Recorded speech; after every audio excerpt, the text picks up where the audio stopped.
নাগেশ্বরীতে বেরুবাড়ি বাজারের ইজারাদার কর্তৃক ব্যবসায়ীদের উপর বর্বর হামলার বিচারের দাবিতে মানববন্ধন অনুষ্ঠিত হয়েছে।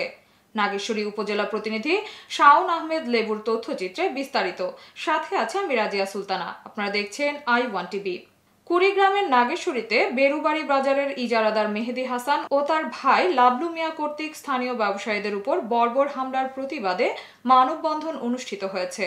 বুধবার বেলা 11টায় বেরুবাড়ি বাজারের এই মানববন্ধন কর্মসূচির আয়োজন করে ভুক্তভোগী ব্যবসায়ী ও সচেতন নাগরিক সমাজ। প্রত্যক্ষদর্শীরা জানান, সম্প্রতি নাগেশ্বরী উপজেলার বেরুবাড়ি বাজারের আলেপ উদ্দিন জেলার ডিসি অফিস এর বরাদ্দকৃত দোকান মেরামত করার সময় ইজারাদার মেহেদি হাসান ও তার ভাই চাঁদা দাবি করে। চাঁদা দিতে অস্বীকার করলে ইজারাদার মেহেদি ও তার ভাই বাকবিতণ্ডায় জড়িয়ে পড়ে। এ সময় পাশের দোকানের ফল ব্যবসায়ী আব্দুস সালাম থামিয়ে দেওয়ার চেষ্টা করলে তার উপরে ক্ষিপ্ত হন। পরে কয়েকজন ব্যবসায়ী বেরুবাড়ি থেকে নাগেশ্বরীতে আসার পথে মেহেদি হাসান ও তার ভাই লাবলু মিয়া সহ তার সাঙ্গপাঙ্গরা পূর্ব পরিকল্পিতভাবে ওত পেতে থেকে তাদের গতিপথ রোধ করে আক্রমণ করে। এতে বেশ কয়েকজন গুরুতর আহত হন এবং ফল ব্যবসায়ী আব্দুস সালামকে নাগেশ্বরী সদর হাসপাতালে ভর্তি করা হয়েছে। পরে তারা উপজেলা নির্বাহী অফিসারকে জানায় এবং থানায় অভিযোগ দায়ের করে। হামলার শিকার আব্দুস সালাম বলেন, আমার পাশের দোকানদারের সাথে ক্যাচাল বাজছে।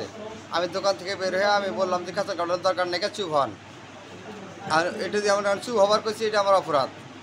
তারপরে আমি নাগেশ্বরীতে আসছি। তো নাগেশ্বরী আসার পরে লাভলু গ্রুপের লোক আমার মাঠের পার হয়ে নাগেশ্বরী বাজার মসজিদের ওখানে যে ডাংমার করে।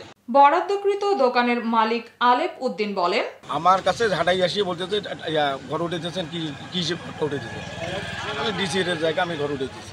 তো আমাদের চাঁদা দিতে হবে, টাকা দিতে হবে। কিসের টাকা দেবো? এটা তো ডিসির অনুমোদিত জায়গা, আমি কি হিসেবে ম্যানুয়াল জানি। আমার কাছে আপনি টাকা চাই, লাভলু আমার কাছ থেকে টাকা চাই 1000।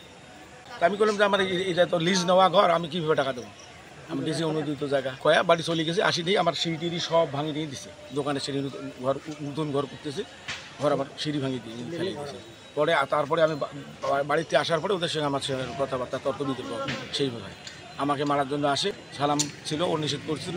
মানববন্ধনে বক্তারা বলেন, আমরা সাধারণ মানুষ, হাটে ব্যবসা করে পরিবার চালাই, কিন্তু ইজারাদার চক্র আমাদেরকে জিম্মি করে রেখেছে। তারা ক্ষমতার অপব্যবহার করে গায়ে হাত তোলার সাহস পায়। এই ঘটনার সুষ্ঠু বিচার না হলে ভবিষ্যতে বড় অনাকাঙ্ক্ষিত ঘটনা ঘটতে পারে। মানববন্ধনকারীরা দ্রুত অভিযুক্তদের গ্রেফতার এবং দৃষ্টান্তমূলক শাস্তির দাবি জানান। এ বিষয়ে বেরুবাড়ি ইউনিয়নের ভারপ্রাপ্ত চেয়ারম্যান আশরাফুল আলম বলেন, বেরুবাড়ি বাজারে গতকাল অপ্রীতিকর ঘটনা ঘটেছে। বেরুবাড়ি বাজার মৌলিক সমিতি সহ সকল স্তরের ব্যবসায়ীবৃন্দ তারা ইউনো স্যারের কাছে স্মারকলিপি দেওয়ার জন্য মিছিল সভা করে যায়। রাস্তাও একটা অপ্রীতিকর ঘটনা ঘটছে। এটা অনেক চড়াই উচ্চাই পেরে ইউনো স্যারের কাছে তারা গেছে। ইউনো স্যার তাদেরকে আশ্বস্ত করার পরে থানায় পাঠাইছে। ওসি সাহেব তাদের আর্জি আকারে গ্রহণ করছে, অভিযোগ আকারে গ্রহণ করছে। এটা চলমান তদন্ত করে ওসি সাহেব নিজ দায়িত্বে তদন্ত করবে। যেহেতু বেরুবাড়ি বাজার পরিষদ সংলগ্ন বাজার, এই বাজারের সভাপতির দায়িত্ব আমি আছি। যারা অপরাধী তাদের সুষ্ঠু বিচার হোক তদন্ত সাপেক্ষে। এতক্ষণ সঙ্গে থাকার জন্য ধন্যবাদ।